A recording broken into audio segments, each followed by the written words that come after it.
Item ಯಾವುದೇ ಇರಲಿ try ಮಾಡಿ ಆಚಿ ಚಿಕನ್ ಮಸಾಲಾ. ಆಚಿ ಚಿಕನ್ ಮಸಾಲಾ. ರಾಜ್ಯದಲ್ಲಿ ಈಗ ಅಡುಗೆ ಮನೆಯ ಗ್ಯಾಸ್ ಟ್ರಬಲ್ ಶುರುವಾಗಿದೆ. ಎಲ್ಲಿ ನೋಡಿದ್ರೂ ಖಾಲಿ ಸಿಲಿಂಡರ್ ಹಿಡಿದು ಸಾಲಿನಲ್ಲಿ ನಿಂತಿರುವಂತಹ ಜನರು, ಹೋಟೆಲ್ಗಳ ಮುಂದೆ ನೇತು ಹಾಕಿರುವಂತಹ ನೋ ಸ್ಟಾಕ್ ಬೋರ್ಡ್ಗಳು. ಮಧ್ಯಪ್ರಾಚ್ಯದ ಯುದ್ಧದ ಪರಿಣಾಮವಾಗಿ ಪೆಟ್ರೋಲಿಯಂ ಉತ್ಪನ್ನಗಳ ಆಮದಿನಲ್ಲಿ ವ್ಯತ್ಯಯ ಉಂಟಾಗ್ತಾ ಇದೆ. ಕರ್ನಾಟಕದ ಮನೆಗಳಿಗೂ ಈಗ ಸಿಲಿಂಡರ್ ಶಾಕ್ ತಟ್ಟಿದೆ. ಅದರ ಒಂದು ವರದಿ ನಿಮ್ಮ ಮುಂದೆ. ರಾಜ್ಯದಲ್ಲಿ ಶುರುವಾಯಿತು ಗ್ಯಾಸ್ ಎಮರ್ಜೆನ್ಸಿ ಆತಂಕ. ಯುದ್ಧದ ಎಫೆಕ್ಟ್ನಿಂದ ಅಡುಗೆ ಅನಿಲಕ್ಕೆ ಹಾಹಾಕಾರ. ಮಧ್ಯಪ್ರಾಚ್ಯದ ಇರಾನ್ ಮತ್ತು ಇಸ್ರೇಲ್ ನಡುವಿನ ಯುದ್ಧದ ಪರಿಣಾಮವಾಗಿ ರಾಜ್ಯದಲ್ಲಿ ಅಡುಗೆ ಅನಿಲದ ತೀವ್ರ ಹಾಹಾಕಾರ ಶುರುವಾಗಿದೆ. ಪೆಟ್ರೋಲಿಯಂ ಉತ್ಪನ್ನಗಳ ಆಮದಿನಲ್ಲಿ ವ್ಯತ್ಯಯ ಉಂಟಾಗಿರುವುದರಿಂದ ಪೂರೈಕೆ ಸಂಪೂರ್ಣ ಅಸ್ತವ್ಯಸ್ತಗೊಂಡಿದೆ. ವಿಜಯನಗರದ ಹೊಸಪೇಟೆಯಲ್ಲಿ ಗ್ಯಾಸ್ ಬಂಕ್ಗಳು ಮುಚ್ಚಲ್ಪಟ್ಟಿವೆ. ಇತ್ತ ಮಂಡ್ಯದಲ್ಲೂ ಸಿಲಿಂಡರ್ ಸಿಗದೆ ಜನಸಾಮಾನ್ಯರು ಹೈರಾಣಾಗಿದ್ದು ಅನಿವಾರ್ಯವಾಗಿ ಎಲೆಕ್ಟ್ರಿಕಲ್ ಸ್ಟವ್, ಇಂಡಕ್ಷನ್ ಕುಕ್ಕರ್ ಹಾಗೂ ಹಳೆಯ ಗೋಬರ್ ಗ್ಯಾಸ್ ಯೂನಿಟ್ಗಳತ್ತ ಮುಖ ಮಾಡ್ತಿದ್ದಾರೆ. ಅಡುಗೆ ಅನಿಲದ ಕೊರತೆಯಿಂದಾಗಿ ರಾಜ್ಯಾದ್ಯಂತ ಪರ್ಯಾಯ ಇಂಧನ ಮೂಲಗಳಿಗೆ ಭಾರಿ ಬೇಡಿಕೆ ಸೃಷ್ಟಿಯಾಗಿದೆ.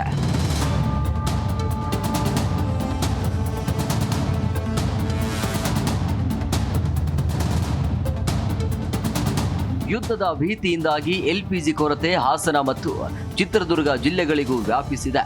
ಹಾಸನದಲ್ಲಿ ಅನಿಲ ಪೂರೈಕೆ ಸ್ಥಗಿತಗೊಂಡ ಪರಿಣಾಮ ವಿದ್ಯಾರ್ಥಿ ನಿಲಯಗಳಲ್ಲಿ ಸೌದೆ ಒಲೆ ಬಳಸಿ ಅಡುಗೆ ಮಾಡುವ ಅನಿವಾರ್ಯತೆ ಎದುರಾಗಿದ್ದು ನೂರಾರು ವಿದ್ಯಾರ್ಥಿಗಳ ಊಟೋಪಚಾರಕ್ಕೆ ತೊಂದರೆಯಾಗಿದೆ. ಇತ್ತ ಚಿತ್ರದುರ್ಗದ ಚಳ್ಳಕೆರೆಯಲ್ಲಿ ಸಿಲಿಂಡರ್ ಖಾಲಿಯಾಗುವ ಆತಂಕದಿಂದ ಸಾರ್ವಜನಿಕರು ಗ್ಯಾಸ್ ಏಜೆನ್ಸಿಗಳ ಮುಂದೆ ಬೆಳ್ಳಂಬೆಳಗ್ಗೆಯೇ ನೂರಾರು ಸಂಖ್ಯೆಯಲ್ಲಿ ಸರತಿ ಸಾಲಿನಲ್ಲಿ ನಿಂತು ಪರದಾಡ್ತಿದ್ದಾರೆ.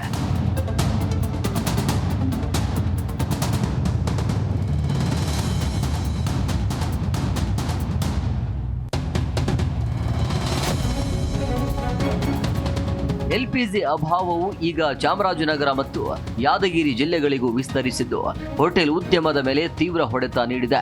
ಚಾಮರಾಜನಗರದ ಗುಂಡ್ಲುಪೇಟೆಯಲ್ಲಿ ವಾಣಿಜ್ಯ ಸಿಲಿಂಡರ್ಗಳ ಕೊರತೆಯಿಂದಾಗಿ 10ಕ್ಕೂ ಹೆಚ್ಚು ಹೋಟೆಲ್ಗಳು ಬಂದ್ ಆಗಿದ್ದು ಸಣ್ಣ ವ್ಯಾಪಾರಿಗಳು ಸಾಲದ ಕಂತು ಕಟ್ಟಲಾಗದೆ ಕಂಗಾಲಾಗಿದ್ದಾರೆ. ಯಾದಗಿರಿಯಲ್ಲಿ ವಾಣಿಜ್ಯ ಸಿಲಿಂಡರ್ಗಳ ಬದಲಿಗೆ ಅಕ್ರಮವಾಗಿ ಗೃಹ ಬಳಕೆಯ ಸಿಲಿಂಡರ್ಗಳನ್ನು ಬಳಸುತ್ತಿದ್ದ ಹೋಟೆಲ್ಗಳ ಮೇಲೆ ಅಧಿಕಾರಿಗಳು ದಾಳಿ ನಡೆಸಿ 46 ಸಿಲಿಂಡರ್ಗಳನ್ನು ಜಪ್ತಿ ಮಾಡಿದ್ದಾರೆ.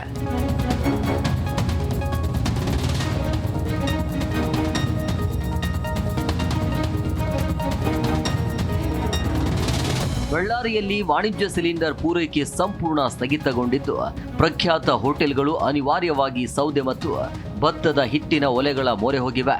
ದಾವಣಗೆರೆಯಲ್ಲಿ ಪಂಜುರ್ಲಿಯಂತಹ ದೊಡ್ಡ ಹೋಟೆಲ್ಗಳು ಕಾರ್ಮಿಕರ ಹಿತದೃಷ್ಟಿಯಿಂದ ಪ್ರತ್ಯೇಕ ಕೊಠಡಿಗಳಲ್ಲಿ ಸೌದೆ ಒಲೆ ನಿರ್ಮಿಸಿ ಅಡುಗೆ ಸಿದ್ಧಪಡಿಸುತ್ತಿವೆ. ಇತ್ತ ಸರ್ಕಾರಿ ಹಾಸ್ಟೆಲ್ಗಳಲ್ಲಿ ಗ್ಯಾಸ್ ಉಳಿತಾಯಕ್ಕಾಗಿ ಚಪಾತಿ, ದೋಸೆಯಂತಹ ಪದಾರ್ಥಗಳನ್ನು ಕೈಬಿಟ್ಟು ಕೇವಲ ಉಪ್ಪಿಟ್ಟು ಮತ್ತು ಅನ್ನದ ಆಹಾರವನ್ನೇ ನೀಡುವ ನಿರ್ಧಾರಕ್ಕೆ ಬರಲಾಗಿದೆ. ಈಗ 3-4 ದಿನದಿಂದ LPG ಅಭಾವದಿಂದ ಭಾಳ ಸಂಕಷ್ಟದಾಗಿದ್ದೀವಿ ಸರ್. ಇದನ್ನೇ ಈಗ LPG ಇಲ್ಲ ಅಂತೇಳಿ ಸೌದೆಗೆ ಮೊರೆ ಹೋಗಿದ್ದೀವಿ. ಈ ಸೌದೆಗೂ ರೇಟ್ ಇತ್ತಲ್ಲ, ಅದನ್ನು ಹಂಗೆ ಈಗ ಏನು ರೇಟ್ ಇತ್ತು ಅದನ್ನು ಡಬಲ್ ಮಾಡಿದ್ದಾರೆ ಈಗ ಸೌದೆದು. ಆದರೆ ಅನಿವಾರ್ಯ ಏನಂದರೆ ನಮ್ಮ ವರ್ಕರ್ ಇರ್ತಾರೆ, ಏನು 35-40 ಜನ ಕಾರ್ಮಿಕರಿದ್ದಾರೆ, ಅವರಿಗೂ ಊಟ ಮಾಡಬೇಕು. ಆ ಲೆಕ್ಕಕ್ಕೆ ಕಸ್ಟಮರ್ಗೂ ಇದು ಮಾಡಬೇಕಂತೇಳಿ ಸೌದೆ ಮೊರೆ ಹೋಗಿ ಅಲ್ಲೇ ಸೌದೆಗೆ ಅಡುಗೆ ರೆಡಿ ಮಾಡ್ಕೊಂಡು ಬಂದು ಇಲ್ಲಿ ಸ್ವಲ್ಪ ತಣ್ಣಗಾದರೆ ಮತ್ತೆ ಬಿಸಿ ಮಾಡಿಕೊಡೋ ಕಾರ್ಯಕ್ರಮ ಮಾಡ್ತಾ ಇದ್ದೀವಿ ಸರ್. ಶಿವಮೊಗ್ಗದ ಪ್ರಸಿದ್ಧ ಹೋಟೆಲ್ಗಳು ಗ್ಯಾಸ್ ಕೊರತೆಯಿಂದಾಗಿ ಬಾಗಿಲು ಮುಚ್ಚುತ್ತಿದ್ದು ಪೂರೈಕೆಯಾಗುತ್ತಿರುವ ಅಲ್ಪ ಪ್ರಮಾಣದ ಸಿಲಿಂಡರ್ಗಳು ಹೋಟೆಲ್ ಉದ್ಯಮಕ್ಕೆ ಸಾಲುತ್ತಿಲ್ಲ.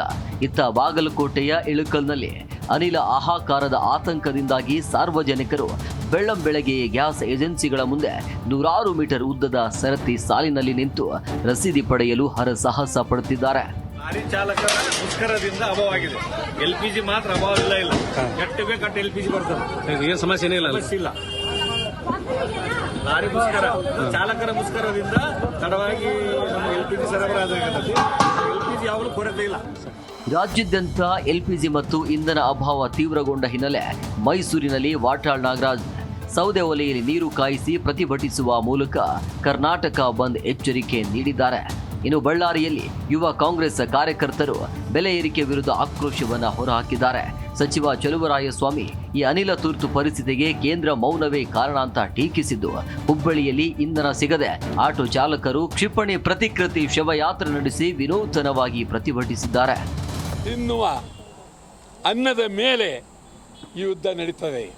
ಇದು ಅಷ್ಟು ಬಹಳ ಕೆಟ್ಟ ಪರಿಣಾಮ. ಇದು ನಿಲ್ಲಲೇಬೇಕು.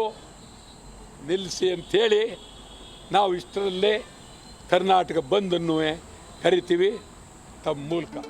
ಒಟ್ನಲ್ಲಿ ಎಲ್ಲೋ ನಡೆಯುತ್ತಿರುವ ಯುದ್ಧ ಇಂದು ಕನ್ನಡಿಗರ ಅಡುಗೆ ಮನೆಯ ಒಲೆ ಆರಿಸುವ ಮಟ್ಟಕ್ಕೆ ಬಂದು ನಿಂತಿದೆ.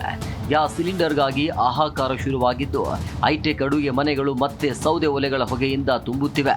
ಸರ್ಕಾರಗಳು ಕೂಡಲೇ ಎಚ್ಚೆತ್ತು ಪರ್ಯಾಯ ವ್ಯವಸ್ಥೆ ಮಾಡದಿದ್ರೆ ಮುಂದಿನ ದಿನಗಳಲ್ಲಿ ಸಾಮಾನ್ಯ ಜನರ ಬದುಕು ಇನ್ನಷ್ಟು ಬೀದಿಗೆ ಬರೋದ್ರಲ್ಲಿ ಸಂಶಯವೇ ಇಲ್ಲ.